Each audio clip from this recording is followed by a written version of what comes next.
Okay, today I thought I would do a quick video on knifeprint.com. It's easy to get to. Google search Knifeprint. I've already been there, so it shows up for me. They have a free version, they have a paid for version. You can look at the differences between those.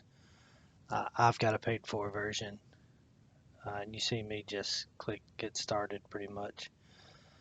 What you're going to see me do here is just open up a new project. Basically, I'm going to redesign the knife I've already designed.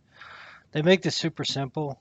As soon as you open it up, you just kind of draw, and at this point, it can be complete rough guesses. But I've got an idea of what I want to do, so there wasn't much planning in this regard. More of just making sure it's the right dimensions. So we get the knife all drawn out here.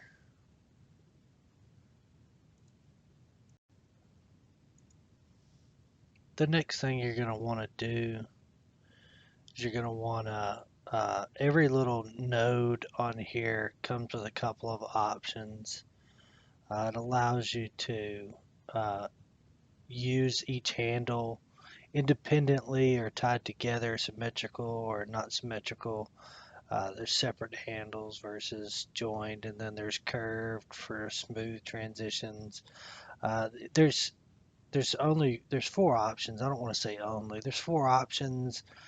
In most knives, I use three of those options, so it's not real complex. It's not difficult to get the gist of it, but you just kind of manipulate each handle and you can draw it out further away to make it a longer swoop or bring it in tighter. And you can also adjust the angle for which it does. You'll see me get in here kind of quickly and clean up these curves inside this little sharpening cutout. But it this tool is very easy to use. The learning curve on it. This is like the second knife I've ever done in here. The first one was making the same knife. This next part's pretty quick. It's the Bezel Tool. It allows you to draw your bevel lines. They will not be sent off to the printer.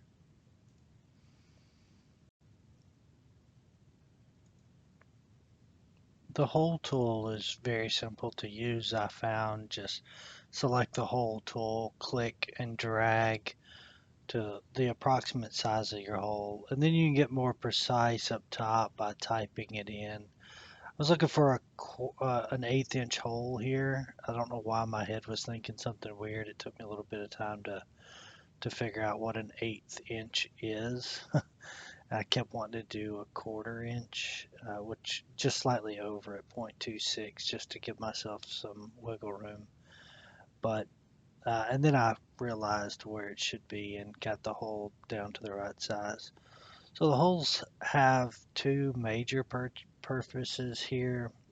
You can preset your holes for so that you don't have to drill them whenever the stuff comes in, but you'll see me get into where you can also go ahead and get a lot of the mass removed, and that's just by creating a hole and working some of those nodes until you've removed the space that you want to see removed. And again, very simple and easy to use. Just expand a hole, double click anywhere that you need an extra node, and make that space your own personal space there.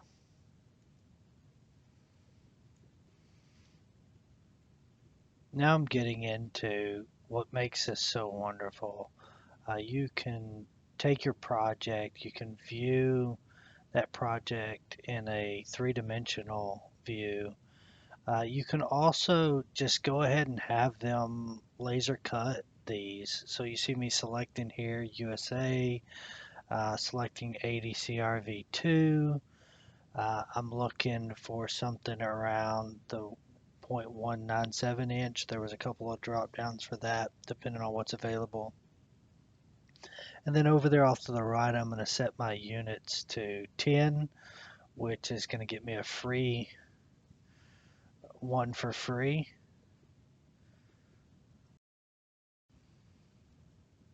And then from there, of course, you can just click order and have them shipped directly to your house.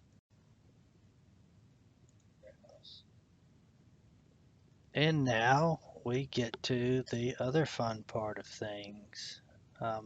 Package came in. We're going to get to opening this package. Ship FedEx.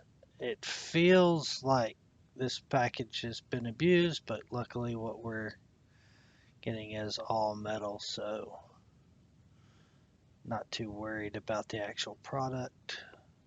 Pretty nifty how they put this on a cardboard box, and as suspected, the zip ties did not hold the second stack, but it's all metal.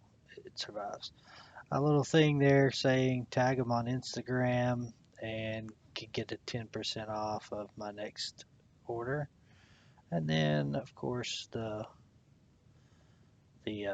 order itself and the receipt and all that stuff. So just gonna open these up, not packaged in any particular way. Again, it's hunks of metal and bubble wrap. It was just fine to ship this way. I've got no issues with the way they're shipping these. Lay these out, just kind of get an overall look for the various ones. I will say as I'm laying these out, I had some difficulty. I actually went through and placed this order on October the 25th. It is now November the 26th. 1 month is not as fast as I would have expected. Two weeks is what I was kind of thinking. Mine stayed in cutting for a very long time, but when I had had just about enough of the waiting, I did reach out via email, and it did seem to move things along. I think mine actually were not cut in the U.S. I think they were cut in, I think it's Greece. But again, did a very nice job with the product. Happy with what I received, and overall excitement is just as to be expected. Pulled out the one of my handmade forged versions of the same knife. They're super close. So, and again, my handmade version is probably more off because I'm just forging to fit. But as you can see, Knifeprint prints works. They do provide a good solid product. It is 80 CRV2. There's still some of the labels on there. No reason to forge that, but overall, I'm happy with this. I don't know if this is going to be a regular thing for me, but given the holidays coming up and the request for skinners, I plan on getting plenty of these skinners together. Of course, selling these skinners is not going to be like selling my forged skinners. I won't charge as much for these because I just don't feel like that's the right thing to do. The last thing I'm doing there is just checking that 1/8 inch pinhole. There's a little bit of cut off material in there, but nothing that the can't just run a drill through and clean up. Thanks everyone for watching. Not sponsored by Knife Prints.